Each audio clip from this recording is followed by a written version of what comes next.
सवाल नंबर 4, निम्नलिखित संख्याओं में से प्रत्येक के वर्गमूल में अंकों की संख्या ज्ञात कीजिए बिना गणना के। ठीक है, मतलब 64 का वर्गमूल भी आपको नहीं निकालना है। हम जानते हैं कि वर्गमूल दो विधि से निकलता है, एक भाग विधि से और एक गुणनखंड विधि से। तो सवाल में कहता है कि जैसे ये 64 लिखा हुआ है तो इसका वर्गमूल आपको ज्ञात भी नहीं करना है और ये बताना है कि इसका जो वर्गमूल में अंकों की संख्या होगी वो कितनी होगी। ठीक है, यानी कि इसको बिना वर्गमूल निकाले ही आपको बता देना है कि इसके वर्गमूल में अंकों की संख्या कितनी होगी। ठीक है, उसके बाद इन संख्याओं का वर्गमूल भी ज्ञात करें। अंक बता दीजिए, उसके बाद इसका वर्गमूल निकालिए से कह रहा है। तो आइए हम सभी सवालों को सॉल्व करते हैं।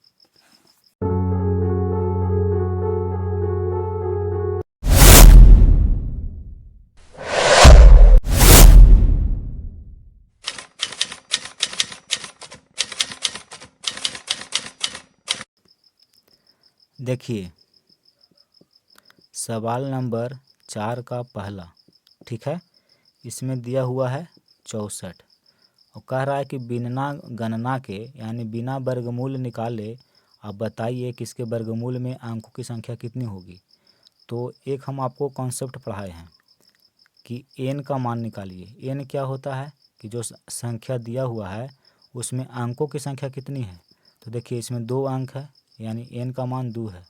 अब फिर चेक करिए कि n का मान सम है कि विषम है। तो 2 सम होता है यानी कि n का मान सम है। तो अगर n का मान सम है तो किसी भी संख्या के वर्गमूल में अंकों की संख्या निकालने के लिए एक हम सूत्र बताए हैं। देखिए यहाँ पे हम संख्या लिखे हैं, आप यहाँ पे लिखिएगा कि संख्या के वर्गमूल में अंकों की संख्या बराबर, अगर n सम है तो n/2 हो जाएगा अंकों की संख्या। ठीक है, n का मान 2 है, 2 को 2 से भागा दे देंगे तो कट जाएगा 1, यानी कि ये जो संख्या है इस संख्या के वर्गमूल में अंकों की संख्या 1 होगी। तो पहला उत्तर आपका आ गया। हम बता दिए, इसका वर्गमूल भी नहीं निकाले और हम आपको बता दिए कि इसका जो वर्गमूल होगा उसमें अंकों की संख्या 1 होगा। ठीक है, ये उत्तर हो गया। और फिर सवाल में कहता है कि फिर इसका वर्गमूल भी ज्ञात करिए, यानी कि इसका उत्तर बता दिए, अब वर्गमूल निकालिए। तो देखिए 64 का वर्गमूल आप 2 विधि जानते हैं, दोनों विधि में से कोई विधि से बना सकते हैं। भाग विधि से भी बना सकते हैं या गुणनखंड विधि से भी बना सकते हैं। तो आइए हम भाग विधि से ही बनाते हैं। देखिए पहले हम क्या करते हैं, जो संख्या दिया हुआ है उसको हम अंकों का जोड़ा लगाते हैं, यानी जो संख्या दिया हुआ है उसमें जो अंक है उस अंक का जोड़ा लगाते हैं। तो देखिए जोड़ा लगाए तो 64 हुआ। अब 64 को सॉल्व करिए, 8 8 64। ठीक है, 64 में 64 घटाएंगे तो कुछ नहीं बचेगा शेषफल। इसको 8 से गुना किए हैं तो 8 लेके जोड़ देंगे तो वर्गमूल कितना आया 8, यानी कि 64 का वर्गमूल यहाँ पे देखिए लिखिएगा कि 64 का वर्गमूल 8 होगा। और देखिए वर्गमूल में अंकों की संख्या कितनी है, 1 है। ये हम आपको पहले ही निकाल के यहाँ दिखा दिए थे कि 1 होगा। ठीक है, तो इसका 2 उत्तर होगा। ठीक है, यहाँ पे लिखिएगा कि अभीष्ट उत्तर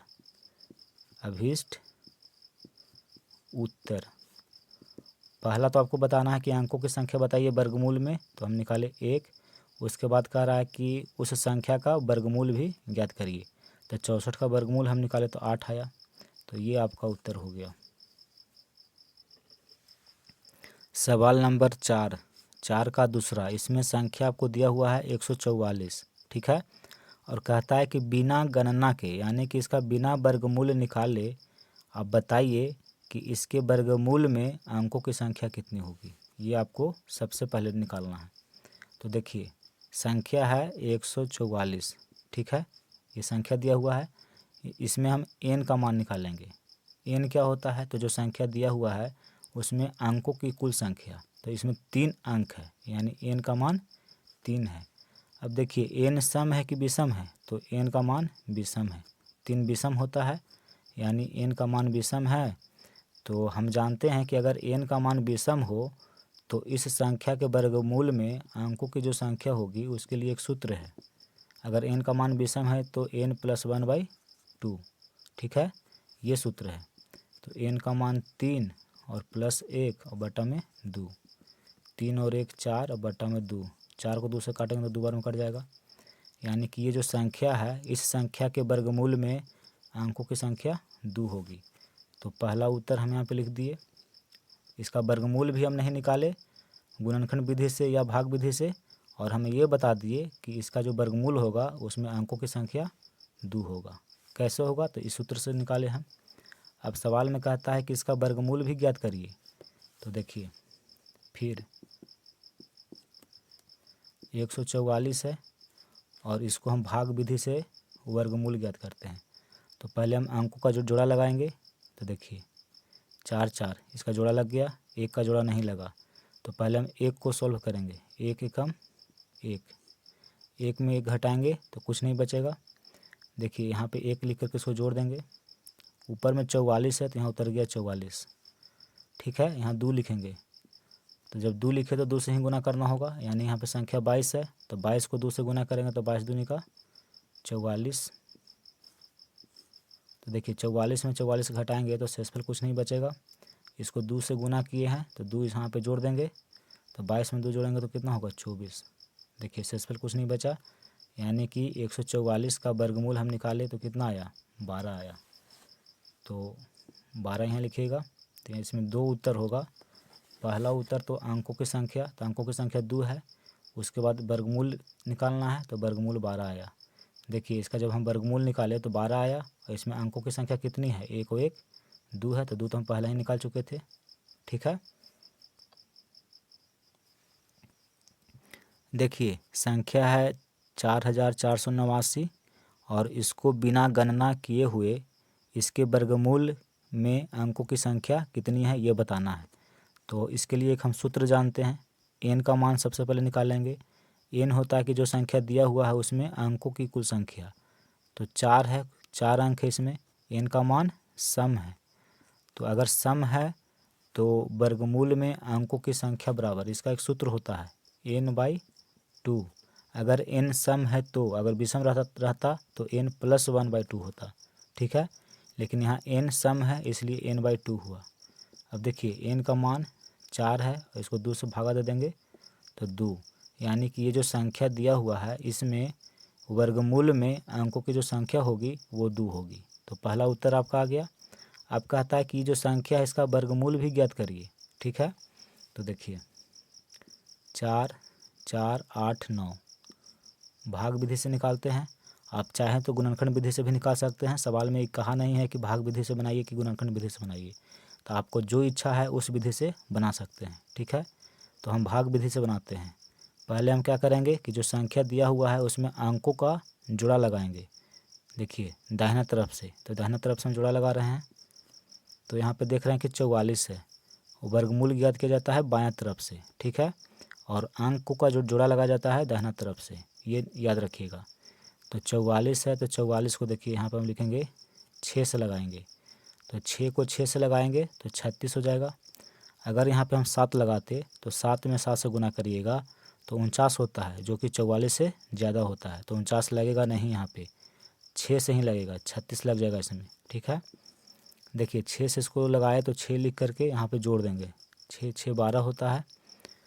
अब इसको घटाइए, 44 है और 36 है तो 14 में से 6 चल जाएगा, 8 बचेगा। ये 3 हो गया, 3 में से 3 घट जाएगा तो कुछ नहीं बचेगा। अब ऊपर 89 है तो 89 यहाँ पे उतर गया। ठीक है, अब इसको कितना से लगाएंगे? तो देखिए 7 से लगाएंगे। यहाँ भी 7 लिखे। 127 को 7 से गुना करिए। 7 7 49, हाथ में रहा 4, 7 दूनी के 14 और 4 18, हाथ में रहा 1, 7 एकम 7 और 1 8। देखिए 889 आया। इसको 7 से गुना किए हैं तो 7 लिख करके इसको जोड़ देंगे। तो 7 और 7 14, 2 और इसका 1 हासिल 3 और 1 है। देखिए 9 में से 9 गया 0, 8 में से 8 गया 0, 8 में से 8 गया 0, शेषफल 0 आ गया। यानी कि वर्गमूल हम निकाले तो कितना आया 67 आया। तो 2 उत्तर यहाँ पे था। यहाँ लिखेंगे अभीष्ट उत्तर। पहला तो आपसे पूछा है कि जो संख्या दिया हुआ है, ये जो संख्या दिया हुआ है इसका वर्गमूल में अंकों की संख्या पूछा है, तो हम निकाले हैं 2। फिर देखिए कहता है कि इस संख्या का वर्गमूल निकालिए, तो वर्गमूल आया है 67। तो 2 उत्तर हुआ, पहला 2 है और दूसरा 67 है। यही आपका आंसर है। सवाल नंबर 5, इसमें संख्या दिया हुआ है 27,225 और कहता है कि बिना गणना किए हुए इस संख्या के वर्गमूल में अंकों की संख्या बताइए। ठीक है, तो देखिए सबसे पहले तो n का मान निकालेंगे। इसमें कितना अंक है, 1 2 3 4 5 अंक है, यानी n का मान 5 है। और n क्या है, विषम है, 5 विषम है, यानी कि n का मान विषम है। तो अगर विषम है तो इस संख्या के वर्गमूल में अंकों की जो संख्या होगी उसका एक सूत्र होता है, क्या, तो n + 1/2। विषम है तो 1 जोड़ देंगे n में, अगर सम रहता तो n/2 खाली लिखते। ठीक है, तो 5 + 1/2, 5 और 1 6, 6/2 कट गया 3, यानी कि ये जो संख्या है इस संख्या के वर्गमूल में अंकों की जो संख्या है वो 3 है। ये पहला उत्तर आपका हो गया। ठीक है, बिना गणना किए हम बता दिए कि इसका जो वर्गमूल होगा उस वर्गमूल में अंकों की संख्या 3 होगी। अब सवाल कहता है कि इसका वर्गमूल भी निकालिए। ठीक है, तो देखिए 27,225 है और इसको हम भाग विधि से वर्गमूल ज्ञात करते हैं। पहले हम क्या करेंगे, वर्गमूल का पहला नियम है कि जो संख्या दिया हुआ है उस संख्या में दाईं ओर से अंकों का जोड़ा लगाइए। ठीक है, तो देखिए जोड़ा लगाए, फिर जोड़ा लगाए, 2 का जोड़ा नहीं लगा। फिर कहता है कि बाईं तरफ से इसको सॉल्यूशन करिए। ठीक है, तो पहले 2 है तो 2 को सॉल्व कर लेते हैं, 1 एकम 1। ठीक है, इसको 1 से गुना किए हैं तो यहाँ पे 1 लिख करके इसको जोड़ देंगे। ये नियम होता है कि इसको आप जिस अंक से गुना कर रहे हैं उसी अंक को यहाँ पे लिखिए और उसको जोड़ दीजिए। ठीक है, अब 2 में से 1 घटाइए, 1 बचेगा। अब इसके बगल में देखिए कि जोड़ा अंक कौन सा है, तो 72 है, तो यहाँ पे 72 उतरेगा। अब ये हो गया 172। अब यहाँ पे आप लिखिए कि कितना से गुना करें कि इतना हो जाए या इसके बराबर हो या इससे कम हो, इससे ज़्यादा नहीं होना चाहिए। ठीक है, तो देखिए यहाँ पे हम 6 लगाएंगे तो 26 हो गया। तो जब यहाँ 6 लगाए हैं तो यहाँ भी 6 लिखेंगे, यानी कि 26 को 6 के साथ गुना करना होगा। यहाँ देखिए 26 को 6 से गुना करिए, 6 छक 36, हाथ में रहा 3, 6 दूनी के 12 और 3 15। 26 को 6 से गुना किए तो 156 आया। ठीक है, इसको 6 से गुना किए हैं तो यहाँ पे 6 लिखेंगे, इसको जोड़ देंगे, तो 26 में 6 जोड़ेंगे तो 32 हो जाएगा। अब घटाइए तो देखिए 2 है, इससे हासिल लेगा तो हो जाएगा 12, 12 में से 6 जाएगा 6, इसको एक हासिल दे दिया तो 6 बचा, तो 6 में से 5 जाएगा, 1 बचेगा, 1 में से 1 जाएगा तो कुछ नहीं बचेगा। ठीक है, तो इसको तो हम उतार दिए हैं। अब इसके बगल में देखिए 25 है, तो अब उतरेगा यहाँ पे 25। ठीक है, अब यहाँ पे कितना लगाए, तो देखिए यहाँ पे लिखेंगे 5, तो 325 हो गया। ठीक है, तो जब यहाँ 5 लिखे हैं तो यहाँ भी आपको 5 से गुना करना होगा। तो देखिए 325 को 5 से गुना करिए, कितना गुणनफल आता है। देखिए 325 को 5 से गुना करेंगे, 5 पचे 25, हाथ में रहा 2, 5 दूनी के 10 और 2 12, हाथ में रहा 1, 5 दिया 15 और 1 16, 1625 आया। तो यहाँ भी 5 लिखेंगे और इसको जोड़ेंगे, तो 325 में 5 जोड़िएगा तो 330 हो जाएगा। देखिए 5 में से 5 गया 0, 2 में से 2 गया 0, 6 में से 6 गया 0, 1 में से 1 गया 0, शेषफल 0 आ गया। अब इसके बाद कोई अंक भी नहीं है, यानी कि इसका वर्गमूल हम निकाले तो वर्गमूल आया 165। ठीक है, इसका वर्गमूल आया 165। देखिए वर्गमूल में अंकों की संख्या कितनी है, 1 2 3 है, तो हम आपको पहले ही निकाल दिए थे। बिना वर्गमूल निकाले ही हम बता दिए थे कि इसके वर्गमूल में अंकों की संख्या 3 होगी। ठीक है, तो यहाँ पे 2 उत्तर हो गया, पहला तो 3 उत्तर है और दूसरा 165 है।